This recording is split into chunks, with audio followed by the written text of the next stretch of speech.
नमस्कार, ओम शांति। एको of peace में आप सबका हार्दिक स्वागत है। पिछले 4 सप्ताहों में हमने पीस न्यूज में 115 समाचार प्रसारित किए। इनमें से हमारी रिसर्च टीम ने ऐसे 4 समाचारों को चुना जिसकी अनुगूंज सबसे अधिक महसूस की गई और विशेषज्ञों से हमने उनकी राय जानी। आज के इस अंक में आजादी के अमृत महोत्सव से स्वर्णिम भारत की ओर राष्ट्रीय अभियान का महाराष्ट्र में राजभवन से शुभारंभ। लंदन के ग्लोबल कॉरपोरेशन हाउस में डॉक्टर्स के लिए ब्रह्मा कुमारीज द्वारा पहला पब्लिक प्रोग्राम। दादी गुलजार को उनकी पुण्यतिथि पर श्रद्धांजलि और अंतर्राष्ट्रीय महिला दिवस पर अनेक कार्यक्रम और ब्रह्मा कुमारीज का सम्मान। भारत के माननीय प्रधानमंत्री श्री नरेंद्र मोदी द्वारा 20 जनवरी 2022 को ब्रह्मा कुमारी संस्थान के मुख्यालय माउंट आबू से आजादी के अमृत महोत्सव से स्वर्णिम भारत की ओर राष्ट्रीय अभियान का आगाज किया गया। इसी राष्ट्रीय अभियान की श्रृंखला में महाराष्ट्र में इस थीम का लॉन्चिंग कार्यक्रम गवर्नर हाउस में संपन्न हुआ, जहां महाराष्ट्र के राज्यपाल महामहिम भगत सिंह कोश्यारी ने अपने वक्तव्य में सरकार द्वारा चलाए जा रहे बेटी बचाओ बेटी पढ़ाओ अभियान का जिक्र किया। उनके अनुसार मोदी जी बेटियों को सशक्त बनाने का जो प्रयास आज कर रहे हैं, उसकी नींव ब्रह्मा कुमारी संस्थान के संस्थापक प्रजापिता ब्रह्मा द्वारा 85 वर्ष पूर्व ही रख दी गई थी। उनका लगाया ये पौधा आज पूरे विश्व में शांति फैला रहा है। आजादी से कोई 10 वर्ष पूर्व जब इस ईश्वरीय प्रजापिता ब्रह्मा कुमारी विश्वविद्यालय की स्थापना की गई होगी और जब एक प्रकार के नए सोच को, यानी सोच नया माने पुराने विचार को, पुरानी बातों को, पुरानी आस्था को एक नए परिप्रेक्ष्य में दिया गया, तो मुझे कभी कभी लगता है कि हमारे प्रधानमंत्री तो आजकल कहते हैं कि बेटी पढ़ाओ बेटी बचाओ, पर आपके परम पूज्य संस्थापक जी ने तो आज से 85 साल वर्ष पहले ही सोच लिया कि बेटी पढ़ाओ बेटी बढ़ाओ Beti Bachao.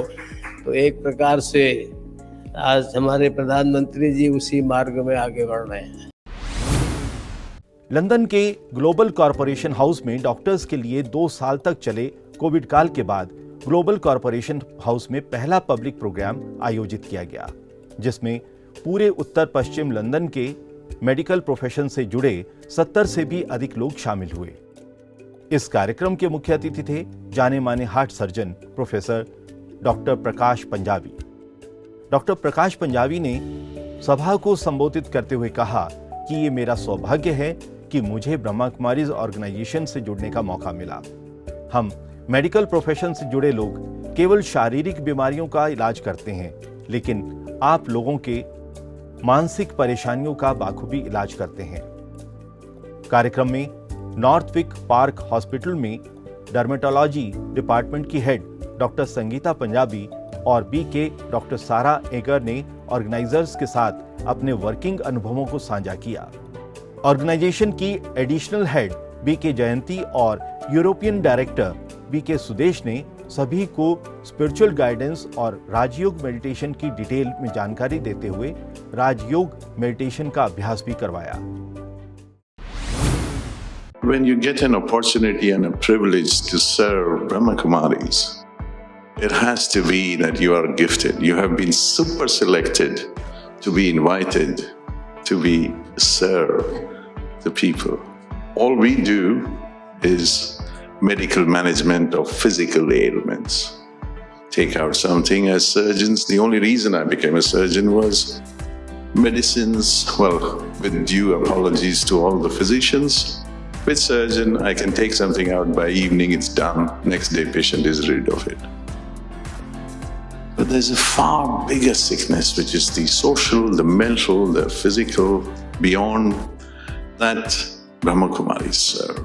They do a far bigger role that any of us can even imagine or be able to do. मार्च 2020 से कोरोना ने सभी के जीवन को प्रभावित और प्रताड़ित किया। अधिकांश परिवार, स्कूल, व्यापार के साथ साथ इसने हम सब की सोच को भी अनेक प्रकार से बदल दिया है। कई गैर सरकारी सेवी, डॉक्टर, पुलिसकर्मी समाज की मदद के लिए आगे आए। कितने ही हाथ पड़ोसी और अज्ञात लोगों की मदद के लिए उठे। ऐसे में आत्मा के अनेक गुणों का भी विकास हुआ और भौतिकता से आध्यात्मिकता की ओर मार्ग प्रशस्त हुआ। इस संबंध में हमने बात की डॉक्टर प्रेम मसंद से। दो वर्ड्स हैं, spirituality and meditation. Spirituality means organize life, meditation means organization and divinization of our thoughts towards positivity. तो ये दोनों का ब्लेंडिंग करें तो हमारी जो इम्यूनिटी है वो बेटर होती है, क्योंकि इम्यूनिटी केवल फिजिकल पर डिपेंड नहीं करती। इम्यूनिटी हमारे कई फैक्टर्स पर डिपेंड करती है, जिसमें इमोशनल स्ट्रेस इम्पॉर्टेंट है। फियर, एंजाइटी, पैनिक, ये जो सब चीज़ें हुई ड्यूरिंग कोरोना पीरियड, उस समय हमारे यहाँ हमने देखा कि मेजॉरिटी बहुत पीसफुल थे। उन्होंने इसको पॉजिटिव लिया, डिसिप्लिन फॉलो किया, मेडिसिन ली प्रॉपरली और अपनी वॉकिंग एक्सरसाइज को भी करते रहे। तो उसके कारण टोटल जो इफ़ेक्ट आया बहुत मिनिमम आया। कोरोना हुए कईयों को, पर ये देखा गया कि कोई बैड इफ़ेक्ट किसी को नहीं आया और सब लोग ठीक हो गए बहुत जल्दी। तो मेरा यही है कि इमोशनल स्ट्रेस अगर हम मेंटेन रखते हैं, पैनिक नहीं होते हैं, फियर नहीं होता है, तो ये सब चीज़ें हम ठीक कर सकते हैं। हेल्दी का अर्थ ही है हील डाई। 1/3 हीलिंग हमारे अंदर बॉडी में नेचुरल होती है और उसको अगर हम एक्टिवेट करें, जिसमें मेडिटेशन का मेजर रोल है, तो वो हमें मदद करता है।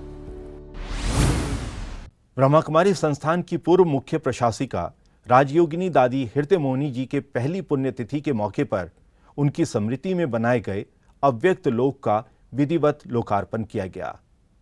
सभी पदाधिकारी समेत देश विदेश से आए संस्था के सदस्यों की मौजूदगी में ये कार्य संपन्न हुआ। हमने दादी गुलजार के नजदीकियों से उनके अनुभवों को भी जानना चाहा। दादी हमेशा इतनी गंभीर रहती थी और गंभीर रह के हर कार्य करती थी और दादी बहुत कम बोलती थी। ऐसे नहीं कि सब बहुत बाचा में आए, ऐसे दादी का वो नहीं था, किंतु दादी गंभीर रह के बहुत कुछ कह जाती थी और दादी के सामने कोई भी व्यक्ति आता था और संतुष्ट होके जाता था। और दादी कई समस्याएं भी सबकी आती थी, कि दादी के सामने वो समस्या सब शांत हो जाता था।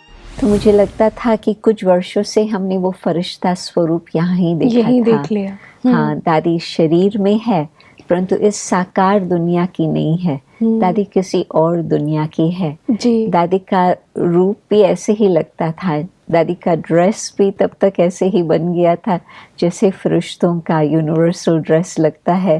कोई ऐसे नहीं कि एक धर्म का है या दूसरे धर्म का है, परंतु एक यूनिवर्सल। उर्दू में कहा गया है, मिटा दे अपनी हस्ती को जी, अगर कुछ मर्तबा चाहे, बिल्कुल कि दाना खाक में मिलकर गुले गुलजार होता है। जी। तो सचमुच ये बात उन पर लागू होती थी कि मैंपन अपनी पर्सनैलिटी को टोटली कोई मर्ज कर दे, वही उसी को शिव बाबा इस प्रकार का संदेशी का पाठ देते। दादी को सेवा करने की ज़रूरत नहीं थी, उसकी जीवन ही सेवा थी। उनका देखना ही सेवा था, बोलना ही सेवा था। उनको खास विशेष ऐसा कहे तो ऐसा नहीं, क्योंकि उनकी लाइफ ही ऐसी थी।